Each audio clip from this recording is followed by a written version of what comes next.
ಸ್ನೇಹಿತರೆ, ಈಗ ವಿಶೇಷವಾಗಿ ಒಂದು ವಿಷಯದ ಬಗ್ಗೆ ಮಾತಾಡಬೇಕು ಅಂಥೇಳಿ ಈ ವಿಡಿಯೋನ ಮಾಡ್ತಾ ಇದ್ದೀನಿ.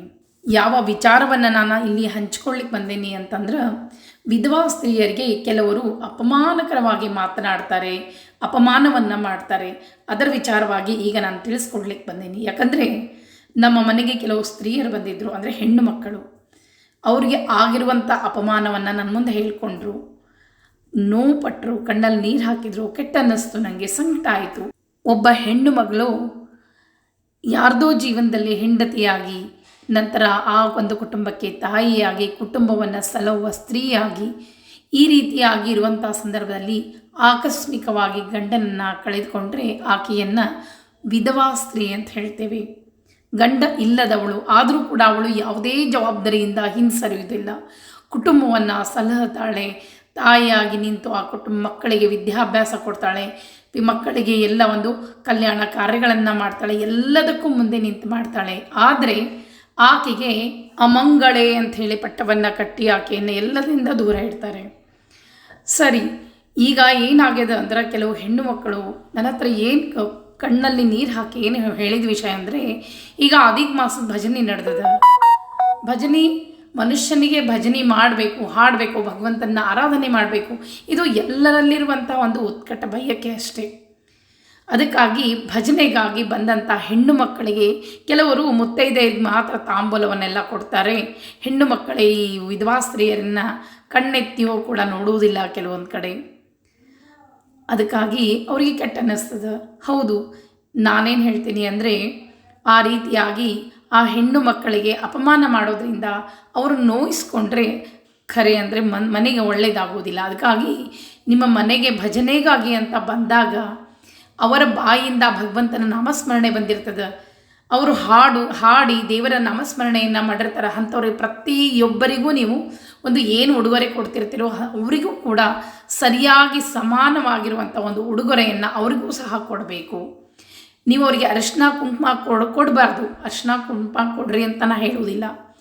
ಅರಿಶಿನ ಕುಂಕುಮ ಕೊಡದೇ ಇದ್ದರೂ ಅವರಿಗೆ ಏನಾದರೂ ಒಂದು ಉಡುಗೊರೆಯನ್ನು ತಂದಿರ್ತಿರಲ್ಲ, ಸಮಾನವಾಗಿ ಎಲ್ಲರಿಗೂ ಒಂದೇ ರೀತಿಯಾಗಿ ಕೊಡಬೇಕು. ಒಂದು ಬ್ಲೌಸ್ ಪೀಸ್ ಕೊಡಬೇಕು. ನೀವು ಉಡಿ ಕೊಡ್ಲಿಕ್ಕೆ ಬೇಡ ಅಂತ ಅನಿಸಿದರೆ ಬಿಡ್ರಿ, ಆದರೆ ಬ್ಲೌಸ್ ಪೀಸ್ ಕೊಡಬೇಕು. ಏನಾದರೂ ಒಂದು ಉಡುಗೊರೆ ತಂದಿದ್ದರೆ ಅವರಿಗೂ ಸಮಾನವಾಗಿ ಕೊಡಬೇಕು. ಹಣ್ಣುಗಳನ್ನು ಕೊಡಬೇಕು.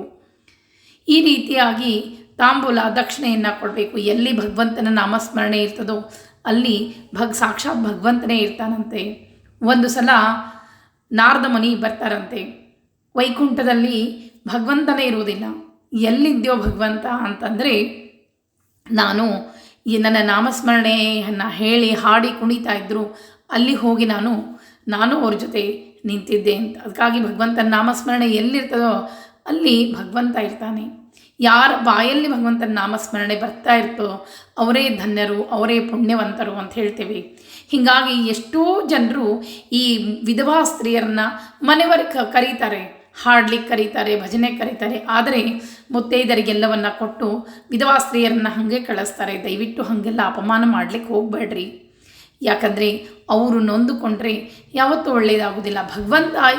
ಭಗವಂತನಲ್ಲಿ ಭೇದ ಇಲ್ಲ ಅಂತ ಹೇಳ್ತೀನಿ. ಸಾಕ್ಷಾತ್ ಕುಂತಿದೇವಿ ಶ್ರೀಕೃಷ್ಣದೇವರಿಗೆ ಸೋದರತ್ತೆ. ಆಕೆ ನೋವನ್ನು ಮಾಡಿಕೊಂಡು, ನನ್ನ ಮಕ್ಕಳು ಕಾಡಿಗೆ ಹೋಗ್ತಾ ಇದ್ದಾರೆ, ಕಾಡಿಗೆ ಹೋಗಿದ್ದಾರೆ, ಈ ಯುದ್ಧ ನಡೀತದ, ಈ ರೀತಿ ಇದ್ದಾಗ ಏನು ಸಂಧಾನಕ್ಕೆ ಬಂದಂಥ ಕೃಷ್ಣದೇವರು ಕುಂತಿಯನ್ನು ಸಮಾಧಾನ ಪಡಿಸಿದ್ರಂತೆ.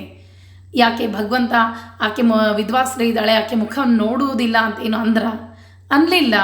ಭಗವಂತ ಎಲ್ಲರಲ್ಲಿಯೂ ಸಮಾನವಾಗಿರಬೇಕಾದ್ರೆ ನಾವು ಯಾಕೆ ಈ ಭೇದವನ್ನು ಮಾಡಬೇಕು? ಅದಕ್ಕಾಗಿ ವಿಧವಾ ಸ್ತ್ರೀಯರೇ ಬರಲಿ, ಮುತ್ತೈದೆ ಹೆಣ್ಣು ಮಕ್ಕಳೇ ಬರಲಿ, ಭಜನೆಗೆ ಬಂದಂಥ ಎಲ್ಲ ಹೆಣ್ಣು ಮಕ್ಕಳನ್ನು ದಯವಿಟ್ಟು ಒಂದೇ ರೀತಿಯಾಗಿ ನೋಡ್ರಿ.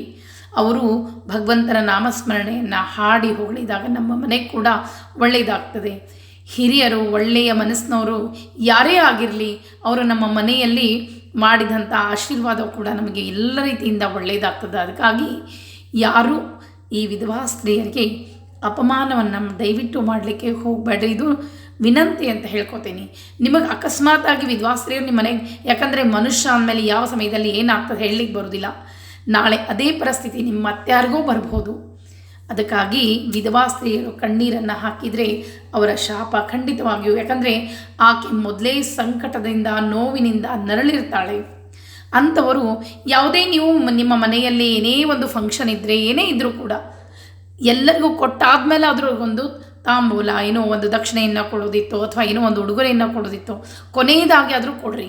ಆದರೆ ಅವರಿಗೆ ನೀವು ಕೊಡಲಿಕ್ಕೆ ಅರ್ಹರಲ್ಲ ಅಂಥೇಳಿ ಅವರನ್ನು ಹಂಗಿಸಿ ಕಳಿಸೋದು ಅದಲ್ಲ, ಅದು ಬಹಳ. ಯಾಕಂದರೆ ನನ್ನ ಮುಂದೆ ಇವತ್ತು ಕೆಲವರು ಮಾಡಿದ್ರಂತೆ, ಕೆಲವರು ನನ್ನ ಮುಂದೆ ಹೇಳಿದರು. ಅವ್ರು ಹೇಳಿದರು, ವೀಣಾಜೇಶ್ವರಿ ನಮ್ಗೆ ಈ ರೀತಿಯಾಗಿ ಅಪಮಾನ ಆಗ್ಯದ, ನಮ್ಮ ಮನಸ್ಸಿಗೆ ಭಾಳ ನೋವಾಗ್ಯದ ಅಂಥೇಳಿ. ಅದಕ್ಕಾಗಿ ಈ ವಿಡಿಯೋದಲ್ಲಿ ಹೇಳ್ತೀನಿ, ಯಾವುದೇ ವಿಧವಾ ಸ್ತ್ರೀಯರನ್ನು ಅಪಮಾನಕರವಾಗಿ ನಡೆಸ್ಕೊಳ್ಬೇಡ್ರಿ. ಅಕಸ್ಮಾತ್ ಅವ್ರು ನಿಮಗೆ ಬರೋದು ಇಷ್ಟ ಇಲ್ಲ ಅಂದರೆ ಅವ್ರನ್ನ ನಿಮ್ಮ ಮನೆಯೊಳಗೆ ಸೇರಿಸ್ಬೇಡ್ರಿ. ಆದರೆ ಎಲ್ಲರ ಮುಂದೆ ಎಲ್ಲರ ಜೊತೆ ಅವರು ಹಾಡ್ಲಿಕ್ಕೆ ಬಂದಾಗ ಅವ್ರಿಗೆ ಮಾತ್ರ ಅಪಮಾನ ಮಾಡಿ ಕಳಿಸಿದ್ರು, ಆ ಶಾಪ ನಿಮ್ಮ ಜೀವನದಲ್ಲಿ ಯಾವತ್ತೂ ಬಿಡುವುದಿಲ್ಲ. ಅದಕ್ಕಾಗಿ ಅಂಥ ಹೆಣ್ಣು ಮಕ್ಕಳಿಗೆ ಕಣ್ಣೀರನ್ನು ದಯವಿಟ್ಟು ಹಾಕಿಸ್ಲಿಕ್ಕೆ ಹೋಗಬೇಡ್ರಿ. ಎಲ್ಲರನ್ನ ಸಮಾನವಾಗಿ ನೋಡಬೇಕು. ಇದು ಭಗವಂತನ ಒಂದು ನಿರ್ಣಯ ಅಂತಲೇ ಹೇಳ್ತೇನೆ. ಯಾರ ಬಾಯಲ್ಲಿ ಭಗವಂತನ ನಾಮಸ್ಮರಣೆ ಬರ್ತದೋ, ಯಾರ ಬಾಯಲ್ಲಿ ಯಾವಾಗಲೂ ಇನ್ನೊಬ್ಬರಿಗೆ ಒಳ್ಳೆಯದಾಗಬೇಕು ಅಂತ ಮನಸ್ಸಿರ್ತದೋ, ಅವರು ತಮ್ಮ ಒಂದು ನಡೆ ನುಡಿಯಲ್ಲಿ ಇನ್ನೊಬ್ಬರನ್ನು ಒಳ್ಳೆಯದನ್ನು ಬಯಸ್ತಾರೋ ಅಲ್ಲಿಯೇ ಭಗವಂತ ಇರ್ತಾನೆ ಅಂಥೇಳಿ. ಈ ರೀತಿ ಇದ್ದಾಗ ಅಂಥ ಮುತ್ತೈದಿ ಸ್ತ್ರೀಯರು ಇವತ್ತು ನಂಗೆ ಅವ್ರ ಕಣ್ಣಲ್ಲಿ ನೀರು ಹಾಕಿದ್ದನ್ನು ನೋಡಿ ಬಹಳ ಕೆಟ್ಟ ಅನ್ನಿಸ್ತು. ಅದಕ್ಕೆ ಇವತ್ತು ಸಮಾಧಾನ ಮಾಡಿ ಕಳಿಸಿದ ಮೇಲೆ ಈ ವಿಡಿಯೋನ ಮಾಡ್ತಾಯಿದ್ದೀನಿ. ದಯವಿಟ್ಟು ಮನೆ ತನಕ ಬಂದಂಥ ಈ ಒಂದು ವಿಧವಾ ಸ್ತ್ರೀಯರನ್ನ ದಯವಿಟ್ಟು ಅಪಮಾನಕರವಾಗಿ ನಡೆಸ್ಕೊಳ್ಬೇಡ್ರಿ. ಅವರ ನೋವಿಗೆ ನೀವು ಕಾರಣರಾಗಬೇಡ್ರಿ. ಯಾಕಂದರೆ ಅವ್ರ ಹೊಟ್ಟೆಯೊಳಗೆ ಬಹಳಷ್ಟು ಸಂಕಟಗಳನ್ನ ಇಟ್ಟುಕೊಂಡು ಬದುಕ್ತಿರ್ತಾರೆ. ಅಂಥದ್ರಲ್ಲಿ ನೀವೇನಾದರೂ ಕಣ್ಣೀರು ಹಾಕಿಸಿದರೆ ಆ ಶಾಪ ಕೂಡ ನಿಮಗೆಲ್ಲೋ ತಟ್ಟಬಹುದು ಅನ್ನೋದಕ್ಕೆ ನಾನು ಹೇಳ್ತಾ ಇದ್ದೀನಿ. ಅವರನ್ನು ಕೂಡ ಸಮಾಧಾನ ರೀತಿಯಲ್ಲಿ ಪ್ರೀತಿಯಿಂದ ಅವರಿಗೆ ಏನಾದರೂ ಉಡುಗೊರೆ ತಾಂಬೂಲ ತಂದು ಏನಿರ್ತದೋ ಅದನ್ನು ಕೊಟ್ಟು ಅವ್ರಿಗೂ ಕೂಡ ಗೌರವದಿಂದ ನೋಡ್ಕೊಳ್ರಿ. ನಾನು ನಿಮಗೆ ಅವ್ರಿಗೆ ಉಡಿ ತುಂಬ್ರಿ ಅಂತ ಹೇಳಲ್ಲ, ಅಥವಾ ನಿಮಗೆ ಅವ್ರಿಗೆ ಅರಿಶಿನ ಕುಂಕುಮವನ್ನು ಕೊಡ್ರಿ ಅಂತ ನಾನು ಹೇಳೋದಿಲ್ಲ. ಆದರೆ ಉಡುಗೊರೆ ಕೊಡೋದು ಏನು ತಪ್ಪಲ್ಲ. ನೀವು ಸೀರೆಯನ್ನು ತಂದಿದ್ರೆ ಅಥವಾ ಇನ್ನೇನೋ ವಸ್ತುಗಳನ್ನು ತಂದಿದ್ರೆ ಅವರಿಗೂ ಕೂಡ ಸಮಾನವಾಗಿ ನೋಡಿಕೊಂಡು ಕೊಡಬೇಕು. ಇದು ನನ್ನ ಒಂದು ಉದ್ದೇಶ. ಈ ರೀತಿ ನಾನು ಹೇಳೇನೆ ಅಂಥೇಳಿ ನಿಮ್ಮ ಮನಸ್ಸಿಗೆ ಯಾರಾದರೂ ಮನಸ್ಸಿಗೆ ನೋವಾಗಿದ್ದರೆ ದಯವಿಟ್ಟು ಕ್ಷಮೆ ಇರಲಿ. ಯಾಕಂದರೆ ಆ ಹೆಣ್ಣು ಮಗಳು ಕಣ್ಣಲ್ಲಿ ನೀರು ಹಾಕಿದಾಗ ನನಗೆ ಬಹಳ ಸಂಕಟ ಆಯಿತು. ಯಾಕಂದರೆ ಯಾರ ಗಂಡನ್ನು ಕೊಂದಿರೋದಿಲ್ಲ, ಅವರು ಪೂರ್ವ ಜನ್ಮದ ಕೆಲವೊಂದು ಅರ್ಚಿತ ಕರ್ಮ ಇರ್ಬೋದು, ಅಥವಾ ನನ್ನ ಆಯುಷ್ಯ ಇಷ್ಟೇ ಅಂತ ಹೇಳಿ ಅವ್ರ ಗಂಡಂದ್ರು ಬೇಡ್ಕೊಂಬಂದಿರ್ಬೋದು. ಭೂಮಿಯ ಋಣ ಮುಗಿದ ಮೇಲೆ ಪ್ರತಿಯೊಬ್ಬ ಮನುಷ್ಯನೂ ಹೊರಡಲೇಬೇಕು, ಅದರಲ್ಲಿ ಯಾರ ತಪ್ಪೂ ಇಲ್ಲ. ಹೀಗಾಗಿ ಅಂಥ ಹೆಣ್ಣು ಮಕ್ಕಳನ್ನು ದಯವಿಟ್ಟು ಯಾರು ಅಪಮಾನಕರವಾಗಿ ನೋಡ್ಕೊಳ್ಬೇಡ್ರಿ. ನೋಡಿಕೊಂಡ್ರೂ ಅವರ ಹಾಕಿದ ಕಣ್ಣೀರಿಗೆ ಶಾಪಕ್ಕೆ ನೀವು ಬಲಿಯಾಗಬೇಡ್ರಿ. ಅದಕ್ಕಾಗಿ ಈ ನನ್ನ ಮಾತಿನಿಂದ ನಿಮಗೇನಾದರೂ ನೋವಾಗಿದ್ದರೆ ಖಂಡಿತವಾಗಿ ಕ್ಷಮಿಸ್ರಿ ಅಂತ ಕೇಳ್ತಾ ಮತ್ತೆ ಮುಂದಿನ ವಿಡಿಯೋದಲ್ಲಿ ಸಿಗ್ತೀನಿ. ನಮಸ್ಕಾರ.